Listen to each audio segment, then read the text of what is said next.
Hello दोस्तों, आज मैं आपको जो कहानी सुनाने जा रही हूँ, ये कहानी है सोने और चांदी की नदी की। तो चलिए दोस्तों, देखते हैं सोने और चांदी की नदी की कहानी। बहुत समय पहले की बात है। किशोरपुर नामक गांव में टीना और मीना नाम की दो सहेलियां रहती थी। एक बार मीना पानी लेने के लिए जंगल के एक कुएं के पास जा रही थी। तभी उसे एक नदी दिखाई देती है, तो वो वहाँ रुक जाती है और कहती है, अरे अचानक से ये नदी यहाँ कैसे आ गई? मैंने तो पहले कभी ये नदी नहीं देखी। इसका पानी कितना साफ है। क्यों ना आज मैं इस नदी से पानी ले जाऊं। मीना जैसे ही नदी के करीब जाती है, वो नदी मीना को अपनी तरफ खींच लेती है और घर में उसकी सहेली टीना उसका इंतजार कर रही होती है। ये मीना कहाँ रह गई? उसने पानी लाने में कितना वक्त लगा दिया। कहीं वो किसी मुसीबत में तो नहीं फंस गई। मुझे जाकर उसे ढूंढना चाहिए। ये कहकर टीना मीना को ढूंढने के लिए जंगल की तरफ जाने लगती है।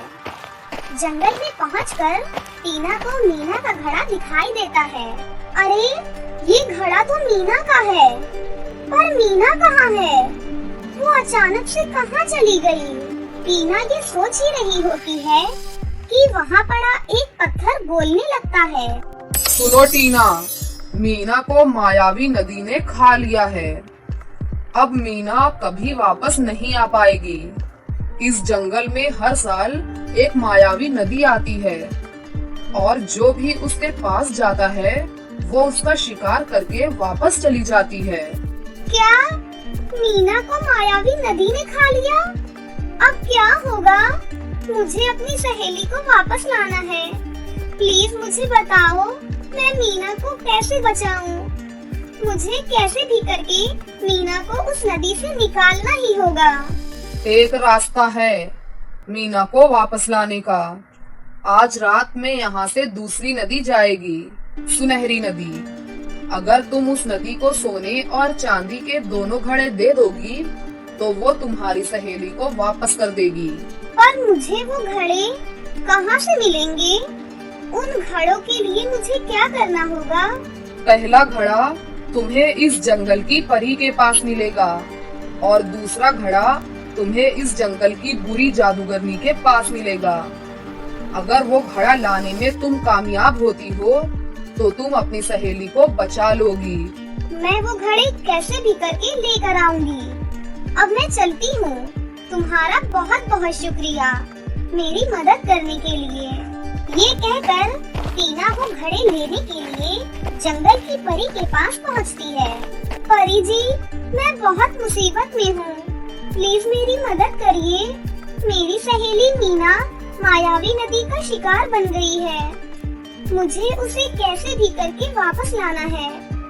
उसके लिए मुझे वो सोने और चांदी के घड़े चाहिए। तुम शायद जानती नहीं, उस नदी से कभी भी कोई बाहर नहीं आ पाया, क्योंकि किसी की भी हिम्मत नहीं हुई कि वो जंगल की उस बुरी जादूगरनी के पास जाए। अगर मैं तुम्हें सोने का घड़ा दे भी दूं, पर तब भी तुम उस जादूगरनी से चांदी का घड़ा नहीं ला पाओगी। परी जी, मुझे अपनी सहेली को बचाना है, इसलिए मैं उस जादूगरनी के पास जाऊंगी और वो घड़ा जरूर लेकर आऊंगी। अगर ऐसी बात है तो मैं तुम्हें वो घड़ा दे रही हूँ ताकि तुम अपनी सहेली को बचा पाओ। शुक्रिया परी जी, अब मैं चलती हूँ। टीना वो सोने का घड़ा लेने के बाद जादूगरनी के पास जाती है। कौन हो तुम और मेरे इस जंगल में क्या कर रही हो? क्या तुम्हें मुझसे डर नहीं लगता? मेरा नाम टीना है। आज मायावी नदी मेरी सहेली मीना को अपने साथ ले गई। मुझे मीना को वापस लाना है, जिसके लिए मुझे चांदी का घड़ा चाहिए। तुम तो बहुत बहादुर हो, जो बिना डरे मेरे पास आ गई। ठीक है, मैं तुम्हें वो घड़ा दे रही हूँ और आशा करूँगी कि तुम्हें तुम्हारी सहेली मिल जाए। जादूगरनी आंटी जी, आपका बहुत बहुत शुक्रिया इस घड़े के लिए। अब मैं चलती हूँ। उस मायावी नदी का आने का वक्त हो गया है। ये कहकर टीना उसी जगह घड़ा लेकर पहुँच जाती है और कुछ देर बाद वहाँ दूसरी नदी प्रकट हो जाती है, जिसे देखकर टीना कहती है, जादुई नदी, मैं तुम्हारे लिए दोनों घड़े ले आई हूँ। अब तुम मेरी बहन को वापस कर दो। टीना के इतना कहते ही वो दोनों घड़े वहाँ से गायब हो जाते हैं और उनकी जगह मीना आ जाती है। तुम्हारा बहुत बहुत शुक्रिया टीना, मुझे इस जादुई नदी से बाहर निकालने के लिए। अगर तुम मुझे नहीं बचाती तो मैं कभी वापस नहीं आ पाती। कोई बात नहीं मीना, अगर तुम मेरी जगह होती तो तुम भी मुझे इसी तरह बचाती। अब चलो घर चलते हैं, बहुत देर हो चुकी है। उसके बाद वो दोनों घर वापस आ जाते हैं और हंसी खुशी अपनी जिंदगी जीने लगते हैं। बहुत समय पहले की बात है, किसी गांव में रानी, कोमल और पिंकी नाम की 3 सहेलियां रहती थीं। तीनों बहुत ही लालची और हमेशा सिर्फ अपने फायदे के बारे में सोचा करती थीं। फिर एक दिन तीनों समंदर में मछलियां पकड़ने जाती हैं, लेकिन तभी समंदर के किनारे उन्हें एक जलपरी दिखाई देती है।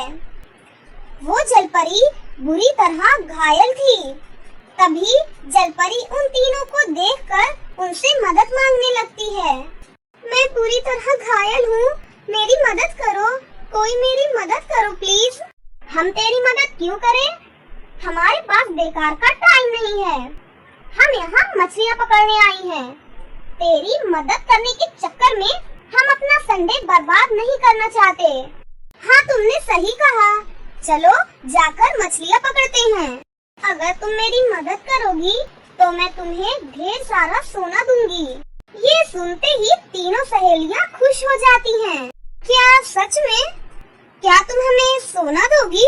हाँ, मैं तुम्हें सोना दूंगी, लेकिन मेरी शक्तियाँ सिर्फ मेरे बर्थडे के दिन ही काम करती हैं। तुम्हारा बर्थडे कब है? इसी महीने की 15 तारीख को मेरा जन्मदिन है। ये सुनकर तीनों सहेलियाँ खुश हो जाती हैं। अरे वाह, 15 तारीख तो 2 दिन के बाद है, लेकिन मेरे बर्थडे को तुम्हें बहुत ही शानदार तरीके से मनाना होगा, तभी मेरी शक्तियाँ काम करेंगी।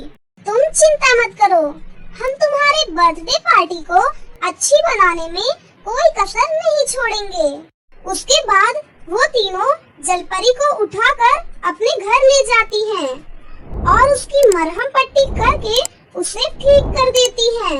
अब हमें जलपरी के बर्थडे की तैयारी करनी होगी, लेकिन हमारे पास तो बिल्कुल भी पैसे नहीं हैं। अब हम क्या करें? तभी उन्हें सपना नाम की एक लड़की सड़क पर फल बेचते हुए दिखाई देती है। फल ले लो, ताजे ताजे फल ले लो। अरे वाह, पैसों का जुगाड़ तो हो गया समझो। ये सपना रोज फल बेचकर बहुत सारे पैसे कमाती है। आज रात होते ही हम इसके घर पर जाकर सारे पैसे चुरा लेंगे।